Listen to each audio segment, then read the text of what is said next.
Alright, I'm gonna try to do a walkthrough of the music room using my, what do you call this, selfie stick. Alright, so hopefully this is better than the one I did yesterday, but I don't have the lights all going. Well, I got them up there, but I'm gonna have lights on so you can see things better. So anyways, okay, so yeah, from the main kind of basement, there's the doorway. So you come in, and I'll start you in the less musical corner. Okay, so by the way, so I just hung up these curtains, and I'll show you them in a sec. I'll close them in a second. So yeah, so the room is kind of L-shaped. Here's the corner. Okay, so curve around to the left here. I got my cables hanging up there. You got this nice kind of faux brick wall at the back. There's a picture of me back in the early 90s when Dan Aykroyd got his honorary degree at Carleton, and they asked if I would videotape his speech and a few other things, and his father and family were there. So you know, I helped get his father and mother settled in. That's Donna Dixon, his wife, on the left there. She's also in movies, Wayne's World for one that I know of, and the head of University Communications at the time gave me this photo and blew it up and put it in a nice frame. So yeah, there's my claim to fame. With the mustache, the 90s mustache. Okay, so anyways, back wall. There's a little stereo bookcase thing that I set up with the old stereo. That's like from the 80s too. Paradigm speakers, 1988. Anyways, got the recliner if I want to listen to music. There's usually the stool, but it's in the other room. When anyone comes to jam, that recliner will go away. So there's more space back here. It's just there because I just haven't moved it yet. Got a guitar hanger on the wall there. Spare crappy strap if anyone forgets. There's. Put down these cheapy kind of area rugs just for warmth. I think the floor's hardwood or some kind of veneer. But anyways, not that you need to know that.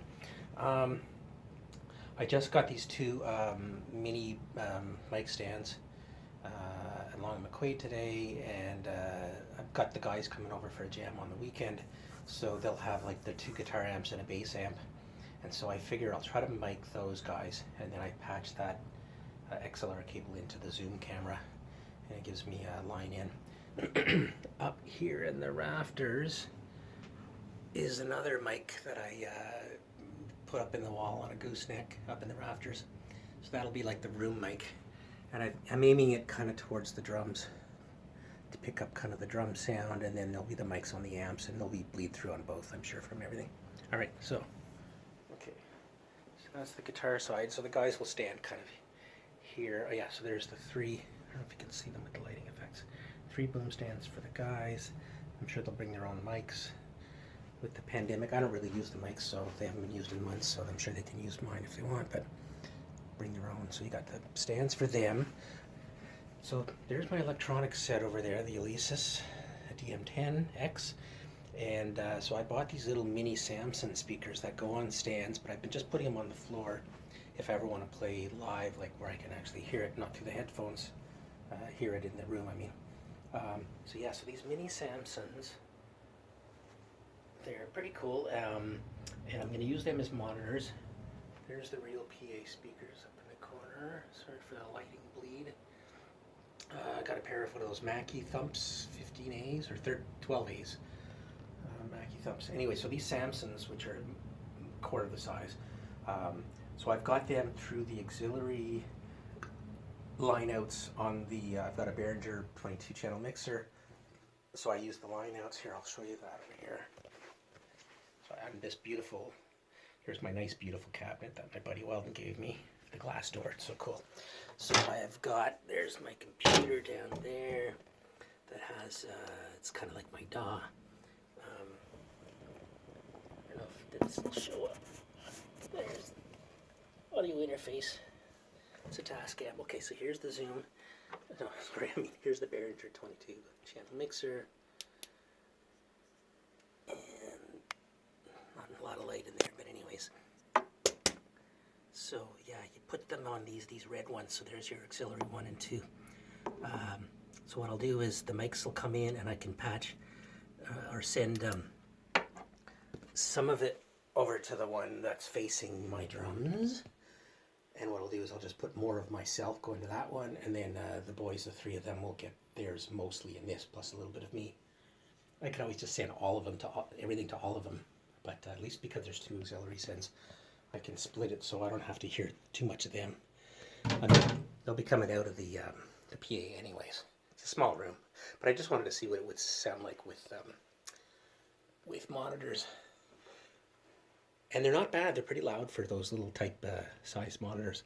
So there's the Yamaha set over there. I'll get closer in a second. Whoa, dizzy. Oops, sorry.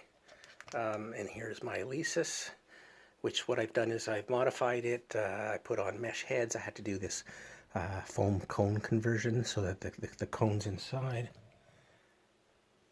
those orange things, there's cones inside there, so they touch the mesh, and then they go down and they rest on a piezo, what do they call piezo? Anyways, whatever. They take the energy and convert it to sound in the module, and then MIDI out of the module goes into active drums on my computer through that Tascam audio interface, and then so the MIDI gets converted.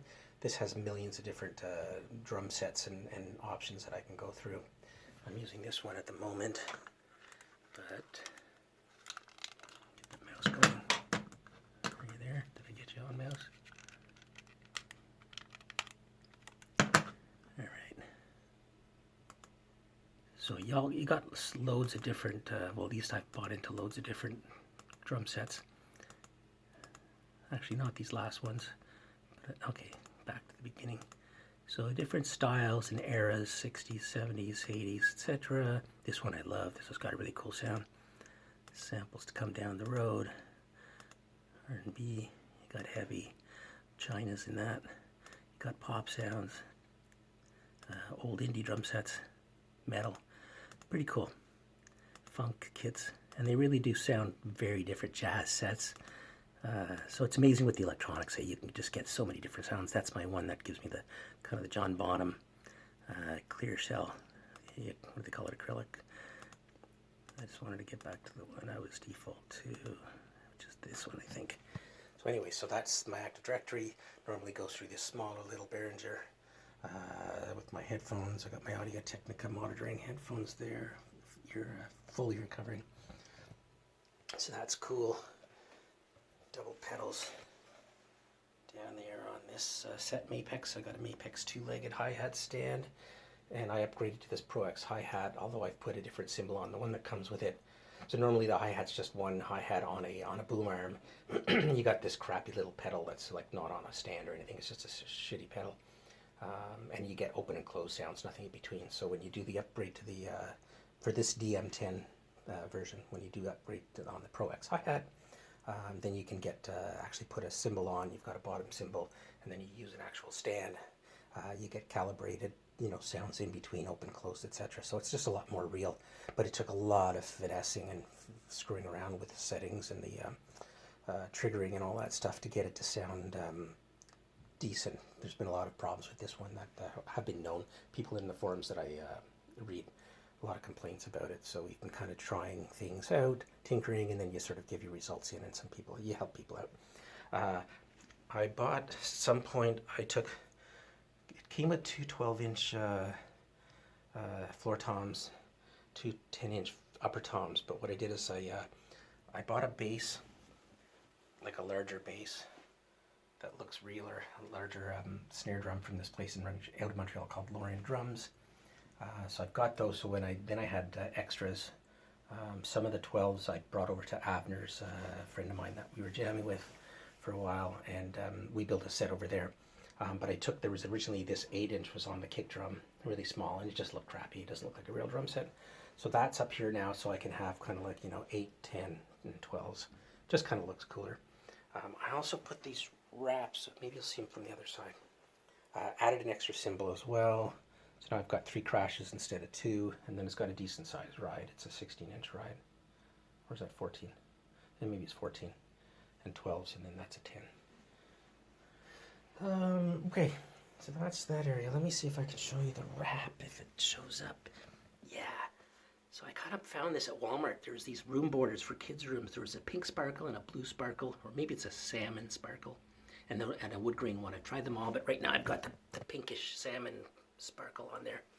And they're very thin drums that came with this Alesis, but I just think that kind of just adds a little flair. I've got the Ride on its own boom stand. From the view of this camera, it's hard probably for you guys to see. But anyways, yeah, it should be normally on that crash stand. And it's hard to place it in a place that works. So, and I bought a third crash, so I just brought in my own. It's a Yamaha stand. So that's a boom stand for the Ride. It just makes it look a little bit cooler. I know it's confusing with this camera because you don't get the 3D perspective. And two of these pearls are the same symbols as the Alesis. They just have the different name tags on them. But the pearls, I think they're like, they're under $100. So when you need replacements or extras, they're kind of cheap to find. Same kind of idea. Got the pie shape, rubberized area that has the sensitivity. All right, so that's that music stand for the guys. I got my smaller music stand, which is actually just a laptop stand. It's also a Samsung, but I'm using that for lyrics for me if I need them. In the middle, I've got this Gear 360 camera that I use, that if I knew what I was doing and I took the time, I could piece together 360 videos. They kind of lose a bit of the resolution. So I just use them with where it's like two circles, two hemispheres, and one side is facing me on the drums, the other side will face the guys. And when Doug comes over, I crop it down a bit so he's in one frame, I'm in the other. But that's up on there to record us. Over on this one here, so those are two Polaroid cheapy tripods. So over here is the Zoom Q8 recorder that I got just recently. It's got two semi-decent, Zoom's known for its audio qualities. So it's got two mounted mics up there. And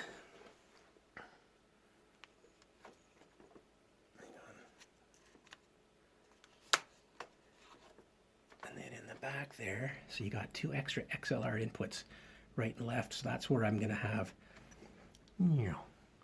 this ceiling room mic, and then those guys over there, I've got them split into one connection, so I'll have the XLR from that, XLR input from this one, those two will go into here, so I'll have direct in, and then the top pair up there, and that's like just a stereo pair, so I'll have four inputs. The only thing is the one is aimed at this this monitor over here a little bit, so I'm gonna maybe put a blinder or something up there to see if I can help with the sound so it doesn't just get totally clipped out up there, or I'll just not use, I'll turn the volume of the top ones down and just use the room mics, because this 360 cam will pick up a fairly okay audio as well. The only thing with these and my cell cam, when I do audio, I think it has that property where it picks up whatever sounds the loudest and then it lowers the other sounds. So when I'm jamming with Doug, he might start a song and his guitar's coming through nice and clear and loud, and then I start up and all of a sudden his drops like half volume and my drums pick up, and my drums are generally louder than his, especially if he's not playing too loud. And then eventually it kind of equals them both out, right? But it's just a pain because it's not the best sound quality. So hopefully with this Zoom camera, we're going to get a better sound quality eventually. So I have that laser up there too, but I bought it used. It never worked really well, but sometimes it does work really well. Yesterday when I was doing my my light check, and I had the fog going and everything, it was on and you could see a very thin or faint light coming through, but normally you get, you might see in some of my other light videos, you get a really nice beam of laser shooting around the room, especially with the fog. But it wasn't working yesterday, so it could be dying. At any time, it could be dying. All right, what else? Oh yeah, up here in the lights. Man, it looks so much better in real life, and I don't have great camera settings on this cell phone, but yeah, so I've got these, I don't know what you call them, wash lights. They're just LEDs. So I've got two that are set to red that face, where the guys would be standing down here. So, and then at the back there, I got one on blue that's going over the electronics, and then the one in green goes over the Yamaha. And then in the middle is this Chauvet Intimidator. It's a mirror scanning machine. It's got that scanning mirror over there that spins around the room. It's on automatic right now, but as soon as you start hitting the bass drum or any loud bass sounds, it'll move to the sound. Not the best light, but you know, it's a cheap light. They're like $100, $150. So yeah, I've got that one. I had other ones. I sold them all because I'd never used them and I needed the money, but I did keep this one because I bought it used and it was dirt cheap from some guy. It's not as bright as the new ones that I had bought, but hey, you know, whatever, it works. It's there. Okay, well yeah, and then my drums, I've toyed up with different stands, a straight stand with a gooseneck, boom stands on the left, on the right, you know, you push it in, you swing it back out. I've tried a boom stand behind me and have it go over my head and down. There's just, it's so cramped in the back here, there's just almost impossible to put a stand anywhere. So I have the two straight stands that we're not using. So I rigged one up to the ceiling. It's just a weird clamp setup up there. And then it comes down, and I do have one of my goosenecks on there so I can try to get it in front of my face. And then, yeah, I got the mic, so it's right in front of me. It's kind of cool. One day maybe I'll have an actual cordless, you know, one that goes over your head like one of those phone, telephone head, what do you call it, headgear kind of things. All right, so what else? Oh yeah, then I got those two LED lights and a couple of light fixtures that I wired up there. By the way, there was fluorescent lights in this room, two of them, and I took them out and I rewired in just normal LED lights. Two there, and there's one up there. And I took down the whole drop ceiling. It was just a mess, and I wanted to get up there and see what's going on. So here's the Yamaha. Oh yeah, and by the way, there's a fan down there that I can point to wherever, because it does get hot, especially for the drummer. So I've got that thing going sometimes. Oh yeah, and I got a set of LED strip lights that go around the kick drum. They're on red right now. I can set them to any color. I could set them to moving, you know, going between colors. And I have a single strip that's around this kick drum. They both have plugs, and just whichever one I'm using or feel like it, I just switch the connector to it. Connector's down there somewhere. And then you just use those remotes there to set the different colors for all those LED lights. But they're cool. I mean, they're just easy things to use in a room like this. All right, so coming back a little bit, the Yamaha. Man, this drum set, so my buddy Doug found it along McQuaid. Some guy just brought it in, sold it to them as a used kit. And it was going to be sold for, I think it was like $200, $230 plus tax. He bought it right away. He said, I'll take it. And then he had it in his car, and he was like telling me about it. And I was going, oh man, dude, I want to buy a new drum set someday when I've got some money. But, you know, I kind of want a new one, be all my own. And it'd probably be Yamaha, maybe some nice natural wood, whatever. And then he goes, buddy, I got this for like $230. It was two upper toms, a floor tom, the kick drum, a snare, the snare stand. It came with a single foot pedal. It came with a hi-hat stand, Yamaha, and it came with a couple of different boom connections and one tripod. Some of it was bashed up, even the drums, like there's scratches and crap, and some of the hoops and the lugs and all that are kind of messed up, but I've changed some of it out. I found a floor tom on Kijiji for 20 bucks, I think it was. This one here, it was someone's project. It was just disgusting. The rooms were rusting away, so I cleaned it up, changed out the lugs. You can see on the inside that you know, it was painted by someone inside, put on new skins top and bottom. It did have the legs. Oh, this one was hanging off of a stand. This is the 14-inch floor tom. Yamaha has it set up as a hanging mount. So I bought legs and the clamps, and I installed those. So now it's an actual floor tom. Not enough cowbell. So my buddy Weldon, who gives me tons of stuff, gave me the Pearl Eliminator pedals. Awesome, damn great pedals. I would never have been able to buy. But he very graciously donated them to my cause. So I appreciate that, and they're amazing. Been working on double kick stuff for a couple of years now. Got my Tama Cobra, Speed Cobra, whatever. So it's a two-legged hi-hat stand. Got my stick case clamped on back there. Oh, and I just got this cheapy, like a phone mount here with a springy thing that I can pull out. Just clamps on there. I was looking for one for a while. It's got a good clamp. It was Giant Tiger, like $6. and it probably will break eventually, but man, it's gonna work really well. Stick bag over there and extras down there. Got a floor LED light, wash light that goes up. There's the microphone with the goose stand. Yeah, so anyways, so I got the 2 floor toms, the snare, the 2 uppers, but because I like to have my ride Sean Bonham kind of style, where it's, you know, pulled in tight over the kick drum, and not way out or angled or anything like that, because normally you'd have your 2, you'd have one there and you'd have another drum over there. So then what I've done is set up this crazy multi-boom stand here that says it's got one of the Yamaha, what do they call it? Whatever, it's got like triple connectors there, for triple holders for boom clamps and whatnot. So I got a little splash on the one, I got a straight stand up for this other larger cymbal, and then one of them goes to this, the smaller, the 10-inch tom. So that's off kind of to the right, and then there's the larger tom, and it's kind of where this smaller one should be. So it's all kind of offset over to the left a little bit, but it does the trick, and it looks kind of cool. So that's the setup there. Yes mount, that's what these are called. They're called Yamaha Yes mounts, and they're triangular. They've got room for 3, which is always nice, because you really don't have one in the back one there. You can always add these awesome little boom mounts there. You know, they're mini ones, and everything's Yamaha now. Weldon gave me 1 or 2 Yamaha stands, and then I had a couple already, and I bought a couple of these extra. So again, there's like just a Yamaha boom. I really like the way they have the kind of matte silver look to the clamp areas, and you know, up here, and then it's just kind of chrome here. They don't have that knurled kind of area on the booms that most boom stands have for tightening them up, but I like that it's cleaner and it's kind of got a really cool, elegant look. And so all the hardware, like you got your shiny part, but then you've got the kind of the matte silvery look, which is neat.